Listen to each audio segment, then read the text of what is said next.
Welcome to Debugging Dan, where I share weekly my journey balancing life, a full-time job and side projects. I'm Dan, your host. Let's dive in. Welcome to episode 13 of the Debugging Dan podcast. Today I'm again recording a video for YouTube, but also the audio goes to the different podcast platforms out there. And today I made a tiny leap. I'm sharing my screen, but I'm also going to be recording some video. For me, that's a big step. I've never done that before for public streams. It's not that advanced yet. I don't have my green screen. I just use my laptop camera. But this week I saw a friend of mine, Jordi Bruin. He did a iOS app building live stream, and he just did it using his webcam, and he just went for it. So I decided I'm also going to go for it. I'm not going for a full screen video because I don't have my background set up, and I had some problems with OBS recording that video because I'm trying to do that and just the entire image. But when I'm streaming my desktop, I created a small circle around my webcam, put it in the lower right corner, but somehow the live stream version or the full screen version did not move anymore. So I just figured I'm going to go for it. Let's do this. And what I also wanted to add was a little item before I really start with the topic of the podcast. So that's for this one, that's my tech stack, is to give a short update of how it's going. And how it's going can be pretty well visualized by this GitHub commit graph. So I changed my GitHub username. That's what you see in the bottom there. I just placed my face in front of it, but you can see it. So before a few months ago, I didn't use GitHub as my primary Git platform. I only used it for my open source projects. But a few months ago, I started just using GitHub and no longer self-hosting Git. And you see here that July was a pretty slow month. I was on holidays, and the past 2 weeks I was back. But then I wasn't really able to sit down and focus and do some stuff. But on the accountability part, that's helping. So I made a good progress in the last week. All those small to-do items, I made progress on those. So I'm pretty happy about that. If you want to see the updates to the accountability, I have a page for that. Just go to debuggingdan.com/accountability, and you'll see the post that update the progress on the accountability. And next week will be a podcast reflecting on the current accountability tasks and setting up new ones. So I'm pretty happy about that. Here in the Netherlands, school is about to begin tomorrow. That's Monday. That will also be the day that this podcast will go live. I'm recording this on Sunday morning. And then we will, at least here at the family, we'll go back to a more regular schedule with school. And that's nice that something external helps you in getting into a rhythm. I have my day job on Monday until Thursday, so for me that's a rhythm. But then we will again have a rhythm with the entire family, so that's nice. I updated the slide template and I created more of a Debugging Dan thing, so I copied the green background. And so let's dive into the topic of today. So my tech stack, it's something that I created myself mostly, so I don't really use frameworks like Next.js or other things. I sometimes use SvelteKit. I'll get into that. And so I use Preact for frontend. So I build single page applications. And I just realized I forgot to include Node.js in this picture. So Node.js is the core on which the entire stack is running. But I'm using Preact, which is a low-weight version of React. And I have a better vibe with that. So React is a very large ecosystem, and it could be very heavy, and Preact just says we focus on being light, but the API is still React compatible to a certain level, and moving away from the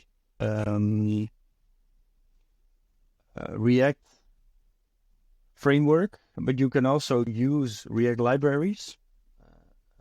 Most of them work anyways, so I'm not really running into problems there, and I have a good vibe with that. And the HTTP part, so I do that in Express, which is a web server.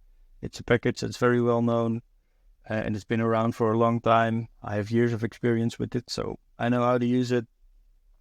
And it's pretty dated, so it doesn't really have proper async await support, but I work around that, and I found my own way of working with it that fits me, so I don't really have any needs or requirements to move away from that since it's working for me. Sometimes I switch out Preact with Svelte or even Express with SvelteKit. So for todo.debuggingdan.com, I used SvelteKit. So there was one HTTP route, and I figured I can do it within the same project. And I used SvelteKit because earlier, when working on some SDK stuff, I figured that Svelte might be more lightweight than using Preact.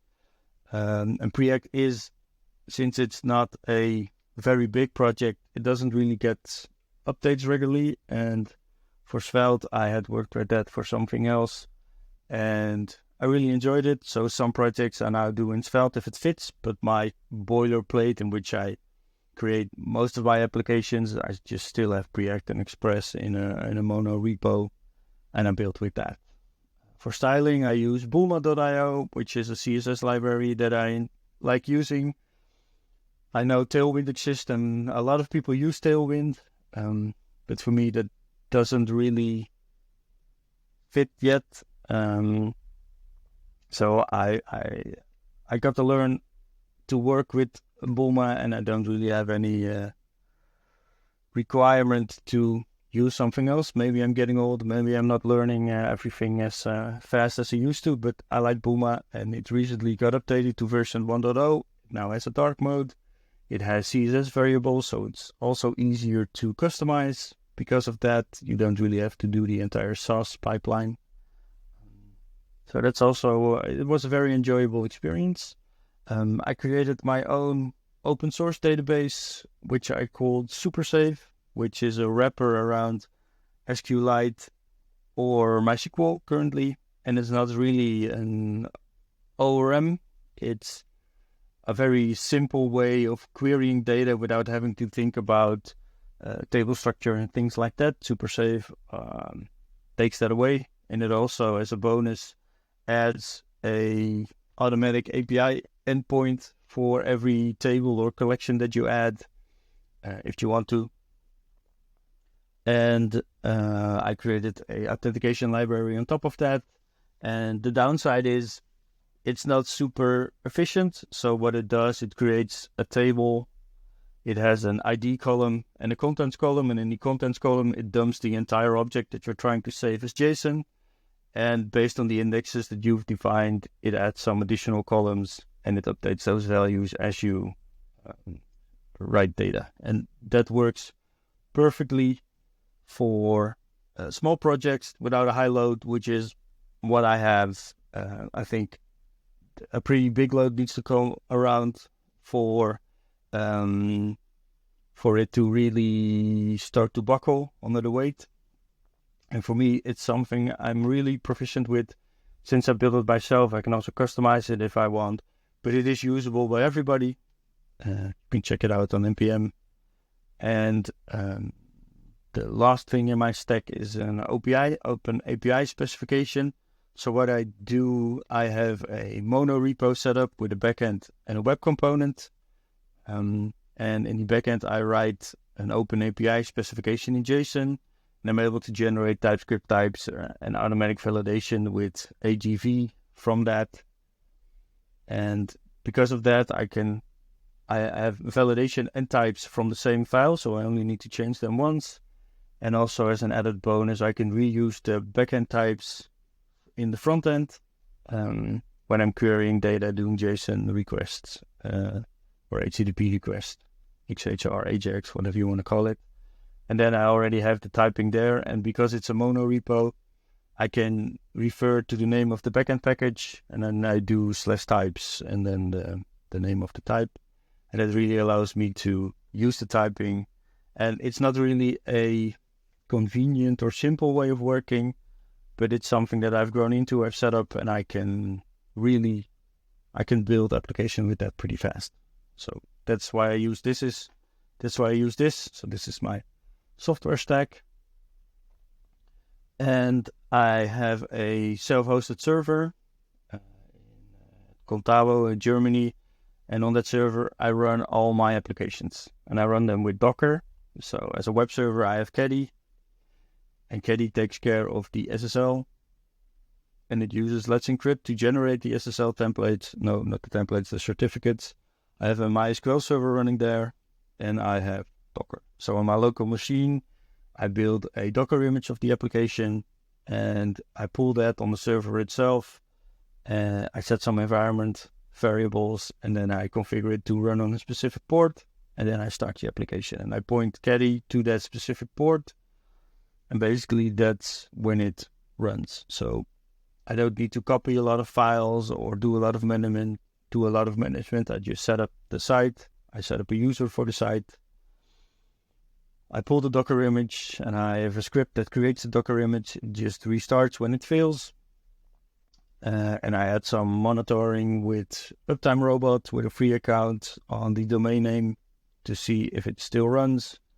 And that's how I run my different applications. So whether I'm using Preact, Express, or SvelteKit, I just make sure there's a Docker image that listens to a port, and all I need to do is point Caddy to that port. And that's how I use Observalize, and what I do with Datastore, with Teletron, with all the other applications that I'm building.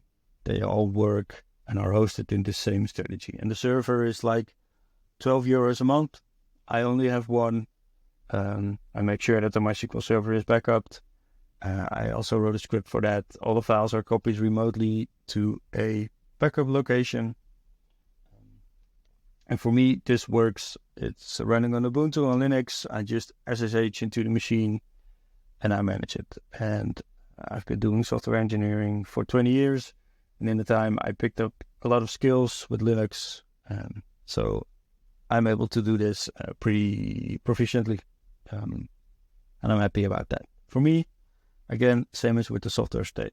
It might not be everybody's choice, but for me, it works. And the odd one out here is the Teletron project. So Teletron is a platform in which you can create a dashboard, like for example a magic mirror, or having a browser open a web page where you show information like a clock or the weather or other things. And it works a little bit different there, because for every user I create a different Docker container. So those are, if you're looking at YouTube, there are 3 containers here, for example, at the bottom, and they're called TT from Teletron www, and every user has their own container there. So what I did here is in Teletron.me, I built an integration with the Docker daemon on the host. So Teletron really needs to run on Docker, and when a new user registers, it spin up a new container, it creates a volume, it stores the data, and you can rebuild the Docker container from the management API. You can upgrade it to a different container version, and it all runs with Docker, and it's all pretty straightforward. And also here I have a second instance of Caddy running, because for everybody gets a unique subdomain at Teletron.me. So in this case, I set up the original Caddy here at the top of the image, if you're looking at the image. So Caddy handles the incoming requests. So that's an external Caddy, not within Docker, that does the SSL offloading. And there I created with the Cloudflare plugin, star or asterisk.teletron.me, all point to this Caddy that is part of the Teletron platform. And that Caddy takes care of offloading the information to the personal container of that person. So Teletron.me also has an integration via an API with that specific Geddy instance to add or remove routes based on whether there are containers created or removed. And well, that's my tech stack. And I'm going to sound like a broken record, but for me this works. I can understand that if you're less experienced or you've always been doing things differently your entire life, you're like, wait, why is he doing it like this? Let me know if you have different suggestions or different feelings about what I'm doing. Let me know. For me it works, and I'd like to get this out there and just share it with the people listening, with the people watching. And I'm curious to hear what you think. So that was my tech stack, and it might evolve. So in the past months, it evolved because I added Svelte there in the mix. But it could be that in a couple of years I'm doing things very, very differently. It could also be that I'm still doing it the same. All right, I'll speak to you in the next one. Bye. Yeah, if you're looking via the cam, you can see my hand. Bye. Thanks for tuning in to Debugging Dan. If you enjoyed this episode, please subscribe and leave a review. Stay curious, and see you next week.